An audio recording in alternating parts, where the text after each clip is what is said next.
Hi, it's Corrine. Happy holidays. Thanks so much for stopping by. Today I'm sharing 16 Christmas cards that I made.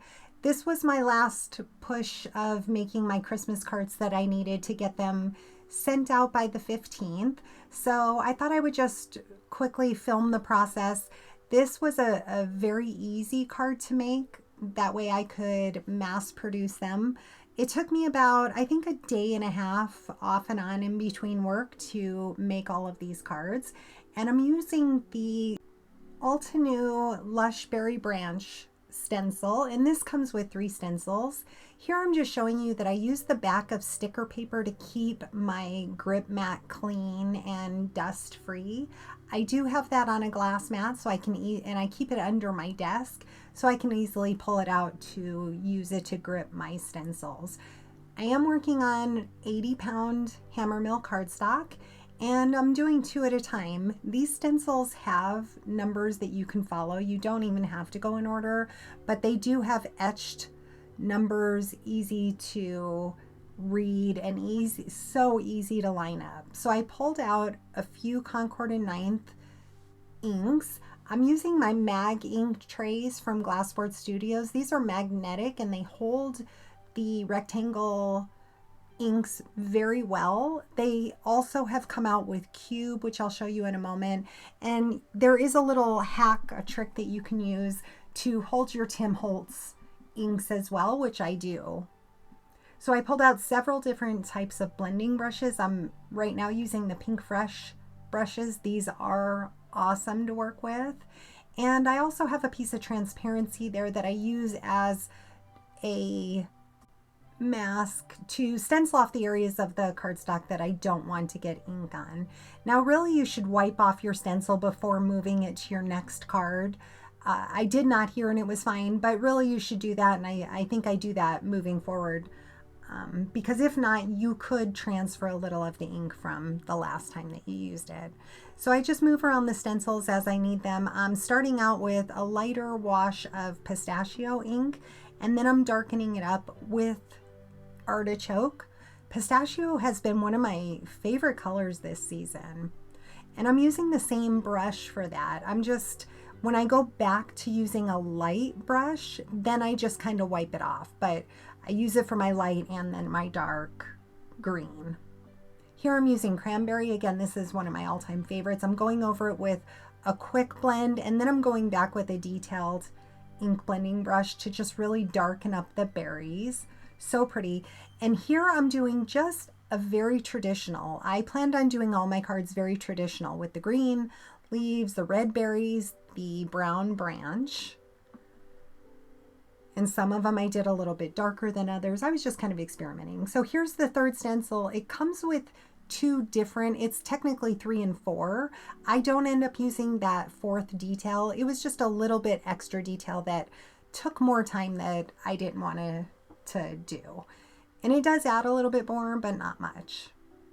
So I'm able to use my Tim Holtz ink in that mag ink tray. Just putting a strong magnet next to it, it holds it in place. And these are amazing to work with. I do have a discount code in the description box if you're interested. So look how pretty and so quick. I just made a bunch of them, set them aside to dry. I did do a few and use the embossing folder as well, but I actually, in this design, I liked it without the embossing. So here's what you should be doing. You should wipe them off in between. And now here's a quick look at the mag quad ink trays.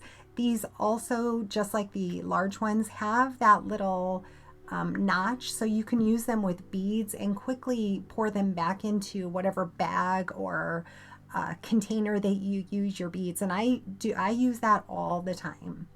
So they will hold 4 of your little ink cubes, and they are strong. They hold them there, and it comes in a 2-pack. So here I'm showing you, I'm pushing on it, I'm kind of moving it around. They are not budging. So I would highly recommend these as well. I just got them in, I've been using them and so happy with them. So again, you can just kind of hands-free use your ink cubes with it. I'm actually not using them in this video. I just wanted to quickly show you what's available. So here I left this part in. I started another one And look what I did. I took my red blending brush and put it in my green ink. I couldn't believe I did it. Figured I would clean off my brush, clean off my ink stamp, and just throw that one away and move on and make a different one. So I cleaned off my brush really well on a microfiber cloth just by rubbing it off. I think I may have used a little bit of alcohol, and I off screen wiped off the top of my ink pad onto paper. So here's, to me, a perfect time to just go ahead and re-ink my ink pad, which I needed to anyways. So again, I cleaned off my ink pad with some paper, re-inked it, set it aside, and I cleaned off my brush as well as I could. And I thought, you know what, I might as well just finish out the red leaves and see how they look. So I cleaned off my stencil, just trying to get rid of any of that green. That way I didn't make it muddy looking. And then finished it out with the cranberry ink. I also go back with my detailed ink blending brush and add the darker into it because I really like that dark cranberry. I went ahead and did the opposite. I did the green berries, and I'm telling you, I loved how this turned out. Like I said, I just thought I might as well finish it and see what it looks like. I did the ground espresso distress ink, and I was so happy with how it turned out. I ended up making several more. Look how pretty that looks. It's still all the traditional colors, just done a little bit differently. And those ended up being some of my favorite cards. And so because of this happy accident, I thought, because I was just kind of trying to get my Christmas cards done, so I was just thinking traditional, get them done.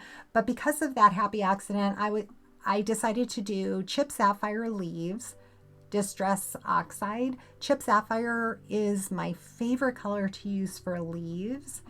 And then I also used the ground espresso and the cranberry, and look how pretty that turned out. So I did several of those as well. So I just did all my ink blending, let those set aside to dry, and I think I came back the next day. I pulled out this Altenew Smoky Quartz glitter cardstock, my new favorite, and I used 2 Spellbinders rectangle dies to cut a frame because I planned on putting this piece behind my main panel. I end up putting it on top. So I have all those inside pieces. I did that smaller rectangle to save all that cardstock. And then I went through and used some cheap white paper because I don't like the thought of that it could get crushed in the middle because that glitter cardstock is thick. So I did cut out a bunch of cheap white cardstock to glue down into the center just to make sure my panel is perfectly flat when it goes through the mail. So I'll set all that glitter paper aside. I even save those frames. I save my Concord 9th and Altenew cardstock as much as possible. I use every little scrap. I went ahead assembly line style and added some double-sided tape to all the back of my frames. I find that a little bit easier to work with than glue, but wet glue you can do as well. I just was going for quick. So I got all those done. I like to use my Tim Holtz piercing tool to remove the backing from that tape. And here's where I just set that frame down for a second on top of it. And I thought, you know what? I really like how that looks. So I changed my mind, and instead of putting that behind it, I put it over the top of it. So I'm using a little grip mat. It kind of holds that in place. My magnets hold the grip mat in place, and went through and glued all those down. For my card bases, I'm using 100-pound Hammermill cardstock, and I decided I wanted a little bit of a red border, so I did the exact same thing by cutting a rectangle out and then cutting it smaller with a rectangle die to save the red cranberry cardstock that I can. And then I like to hold those in place with my magnet. It stops the card from moving all around, and I will glue this down. I will place down that inner piece first, again, just to make sure my card is completely flat on the front.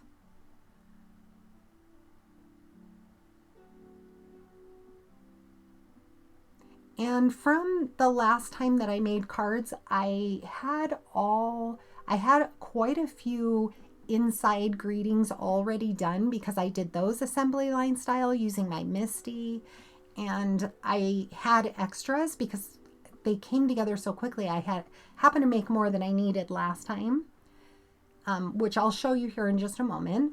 But I did pull out Concord 9th Yuletide Lane I pulled out Photo Play sentiment strips and Concord 9th Christina Warner's Joyful and Merry. From the Joyful and Merry, I'm using that small Christmas sentiment. It's just a tiny little sentiment. And I'm pulling out 2 dies. So that sentiment strip is the Photo Play. The word Merry is from the Concord 9th Yuletide Lane. And I'm using some Wow embossing powder, metallic platinum, super fine, with some Versamark ink. I decided to go with artichoke cardstock. So I'm stamping a bunch of the Christmas. I do use an anti-static powder bag first. That way it'll avoid getting the embossing powder where you don't want it. And I did just a bunch of them at one time. I did heat up my heat tool pretty well before taking it to the paper. And I like to heat the back side of the paper just so it doesn't push off any embossing powder. So again, did this all assembly line style, ran them through my die cut using that sentiment strip die. I did have to cut it down because every time I ran it through, I made sure to run the Merry through. That way I wasn't wasting any time. I was doing as much as I could at one time. And I do double up all the letters. So I have 2 layers of all the M's, the E's, the R's, the Y. And same thing with this sentiment strip. I cut out one to go behind the embossed panel. So I glued all of those together. Again, just assembly line style. I listened to an audiobook while I did this, and these quickly came together. I like the little bit of thickness that it gives so the recipient can feel it. And again, did all the Marys. I end up pulling out that grip mat, so just to kind of hold them in place. Do a bunch of them at one time using some fine, using some Barely Art glue, in a fine tip bottle. And then my jewel picker or wax tip really is helpful as well. So I just put those under some paperweights and all of those were done. So now I'm ready to adhere them to my card. I will put a magnet down on my card, again, to hold it in place so when I'm moving the sentiments around, it doesn't move on me. And I started out with the sentiment strip as my guide, put that there, and then I just started with the Y and then ended up with the M offset just slightly. I tested it out, not by gluing it, but by looking at it on another card before I decided to glue it down. So I was really happy with how this turned out. So again, I just went through, put magnets on them while I was working on the next card, gave them a chance to dry.